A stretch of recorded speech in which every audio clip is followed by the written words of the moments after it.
Bienvenue dans l'instrumentarium de l'insolite. Non, vous ne vous êtes pas trompé en cliquant sur cette vidéo. Bien que le titre peut paraître trompeur, nous allons bel et bien parler de musique et d'instruments avec... Bah, t'as touché à quelque chose? Non, j'ai rien fait. Attends, on cherche la lumière.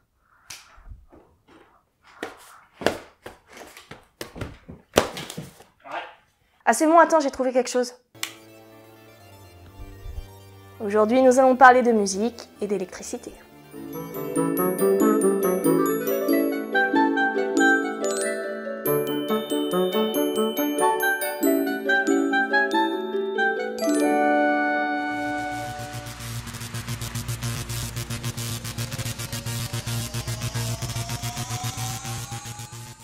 Qui a dit que la musique ne pouvait pas concerner directement les sciences? Certes, à l'origine, la bobine Tesla, portant le nom de son inventeur, n'a pas été conçue pour être un instrument de musique, mais avec quelques modifications et améliorations, celle-ci se prête parfaitement au jeu. Pour faire cet épisode, je me suis mise en relation avec l'association française Arkétique, association qui œuvre dans la recherche et le développement dans le domaine de matériel électrique ou électronique avec une notion de respect. Je vous invite à consulter leur site si vous souhaitez en apprendre plus sur les bobines. Je remercie également Pierre Rambourg de la chaîne YouTube La Minute Scientifique et Robin Lambert qui ont aussi jeté un œil sur mes recherches. Les bobines Tesla musicales sont également appelées bobines chantantes et en anglais Singing Tesla Coil. On peut aussi retrouver le nom de Zeusaphone ou Thorémine en référence aux dieux mythologiques de la foudre comme Zeus et Thor. Il y a d'autres nominations plus techniques comme la SSTC ou Solid State Tesla Coil, qui permet de produire de la musique avec un arc continu, et la DRSSTC ou Dual Resonant Solid State Tesla Coil, qui permet de jouer la musique sous forme binaire en MIDI.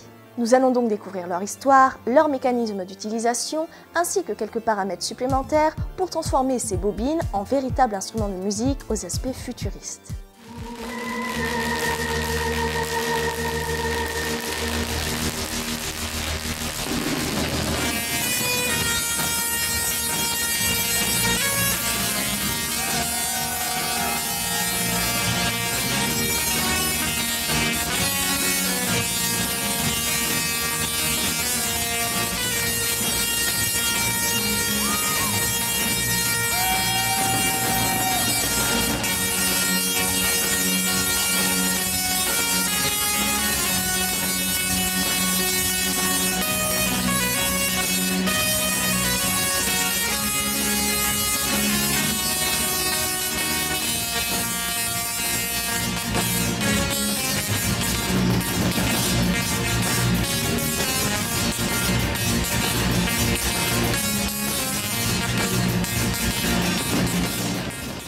Avant de parler de l'invention en elle-même, il est essentiel d'en apprendre un peu plus sur son inventeur qui n'est autre que Nikola Tesla. Bien qu'il trouve un regain de popularité depuis les années 90, Tesla, pourtant reconnu à son époque pour ses inventions, porta l'étiquette de savant fou. Œuvrant principalement dans le domaine électrique, il resta dans l'anonymat jusqu'à plusieurs décennies après sa mort. Né le 10 juillet 1856 à Smiljan dans l'Empire d'Autriche, qui est maintenant la Croatie, Nikola suivit une scolarité studieuse en primaire et secondaire grâce à sa mémoire eidétique hors du commun. La mémoire eidétique, nommée également mémoire photographique ou absolue, est la capacité de mémoriser rapidement des masses considérables d'informations et de les restituer en quelques secondes. À 17 ans, il commença son activité d'inventeur autodidacte, puis commença dans la téléphonie et le télégraphe en 1881. Sa carrière le mena à travailler, non sans mal, avec d'autres inventeurs reconnus comme Thomas Edison, après avoir accepté sa proposition de collaboration qui le mena aux États-Unis en 1884. Mais suite à plusieurs accrochages avec Edison, il finit par démissionner pour finalement travailler, plus tard, en collaboration avec George Westinghouse. Nikola Tesla possède environ 300 brevets à son actif couvrant près de 125 inventions. Le nombre estimé est beaucoup plus important que cela car il a eu beaucoup d'inventions non brevetées ou usurpées par la concurrence. Malheureusement, il décéda seul, sans un sou et couvert de dettes, dans une chambre d'hôtel à New York le 7 janvier 1943. Actuellement, il est considéré comme le pionnier des réseaux électriques de distribution de courants alternatifs et il est reconnu comme étant l'un des esprits les plus féconds et des inventeurs les plus extraordinaires. Parmi les nombreuses inventions de Nikola Tesla, nous retrouvons donc la Tesla Coil. Elle fut inventée en 1891 et elle n'est autre qu'un transformateur à résonance produisant des hautes tensions à haute fréquence fonctionnant sur le courant alternatif. Le nombre de volts dégagés par ces dernières n'est pas vraiment limité. Elles peuvent monter de 3 à 5 millions et Tesla lui-même serait monté au-delà des 40 millions de volts. C'est en 1893, à l'exposition universelle de Chicago, que Tesla montra que l'on pouvait transmettre du courant sans fil. Son invention fut nommée bobine Tesla pour le bobinage du transformateur. Elle a la possibilité de créer des courants de très forte tension, mais avec une très faible intensité, la rendant ainsi inoffensive pour l'être humain si elle est bien réglée et selon les principes utilisés. De nos jours, elle est utilisée comme équipement dans certains laboratoires universitaires et applications médicales. Il est relativement facile de retrouver des instructions et des plans sur Internet pour en fabriquer une soi-même, mais il faut une certaine prise de risque et de bons réglages, et cela reste tout de même complexe et onéreux à grande échelle. Il existe plusieurs types de bobines, comme celle à l'époque de Tesla, celle à éclateur mécanique ou l'électronique utilisant des transistors à forte puissance. La bobine de Tesla ou transformateur de Tesla est donc une machine électrique fonctionnant sous courant alternatif à haute fréquence et permettant d'atteindre de très hautes tensions. L'appareillage consiste en 2, voire 3 circuits de bobinage couplés et accordés par résonance. Il n'y a pas de noyau métallique comme dans les transformateurs électriques classiques. C'est un transformateur de haute tension fonctionnant sur le principe de l'élévation de tension par résonance. Alors maintenant qu'on sait tout ça, c'est bien beau, mais comment peut-on faire pour produire de la musique avec? Il faut savoir qu'une Tesla Coil Musical est une bobine qui gaspille de l'énergie. En effet, ces arcs sont, certes, impressionnants et spectaculaires, mais ce n'était pas le but premier de Tesla. Il essayait justement de faire disparaître au maximum ces arcs. Pourtant, ils vont nous être essentiels pour la production sonore. L'arc électrique va créer un bang sonore en dépassant le mur du son comme un éclair. Ces arcs ne sont pas continus, ce sont plutôt des pulsations de plusieurs arcs, pulsations non visibles à l'œil nu grâce à la persistance rétinienne, créant ainsi des ondes plus ou moins espacées. Ces pulsations vont casser l'air, créant des successions de pression et de dilatation des molécules. Les particules s'entrechoquent et rentrent en vibration les unes après les autres autour de leur point d'équilibre. On dit que le son se propage par ondes sonores ou acoustiques ou ondes de compression. Pour vous donner un visuel, vous obtenez le même type d'effet en jetant un objet dans l'eau. Celui-ci va créer des vaguelettes représentant un mouvement vibratoire formé de pression et de dilatation qui vont se répandre tout autour du point d'impact.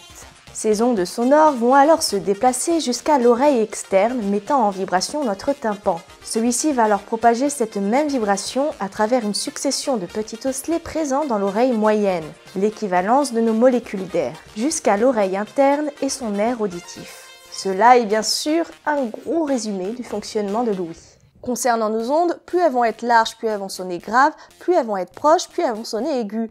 De ce fait, plus notre fréquence électrique sera haute, plus les ondes vont se resserrer et plus le son sera aigu. Pour changer ces fréquences, nous allons donc passer par un logiciel de musique MIDI via ordinateur relié à la bobine. Ce dernier va retransmettre les informations en langage binaire, créant ainsi la mélodie. Il est possible de créer de la polyphonie sur une même bobine en produisant 3 à 4 sons différents. Petit instant anti-wax car j'ai pu voir cette information sur plusieurs sites. Ce n'est pas le mouvement du corps qui fait changer la hauteur du son. Les Sigling Tesla Coil ne fonctionnent pas sur le même principe que le Theremin. Les personnes que l'on peut voir généralement durant ces représentations sont là à titre visuel ou pour canaliser les arcs électriques sur un seul et même point.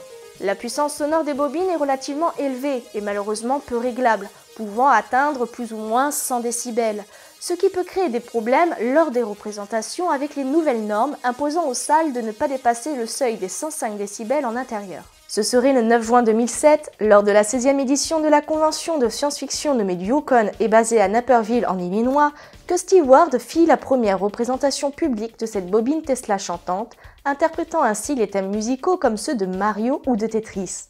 Ward la nomma par la suite The Zaphone ou Theremin. Dans la même année, la marque The Zaphone fut déposée et ces bobines sont considérées comme les premières bobines Tesla musicales de haute performance à être commercialisées. Par la suite, Steve Ward, accompagné de Jeff Larson et Terry Black, également nommé Dr. Zeus, monta le groupe de musique Masters of Lightning, groupe de musique basé sur le concept des bobines Tesla. À la même période, Joe DiPlima, qui avait collaboré avec Steve Ward précédemment pour travailler sur la première génération des bobines Tesla chantantes, forma le groupe Arc Attack basé sur le même concept mais incluant des instruments de musique. Actuellement, nous pouvons retrouver au sein du groupe John DiPlima, compositeur principal d'Arc Attack, Andrew Mansberg, compositeur et musicien, et Steve Ward lui-même qui se charge de la conception et la progression des bobines Tesla. Il existe un groupe chinois nommé Lightning Fan de la province de Fujian et créé par Wang Zhengxiang qui utilise le même procédé. Nous avons également Scott Coppersmith qui fut le premier à concevoir un système de bobine Tesla MIDI complet. Notre association française, Arketic, est actuellement en train de développer un tout nouveau type de bobine Tesla qui permettra des éclairs musicaux utilisant toute la bande passante de 1 Hz à 20 kHz pour un effet sonore plus réaliste.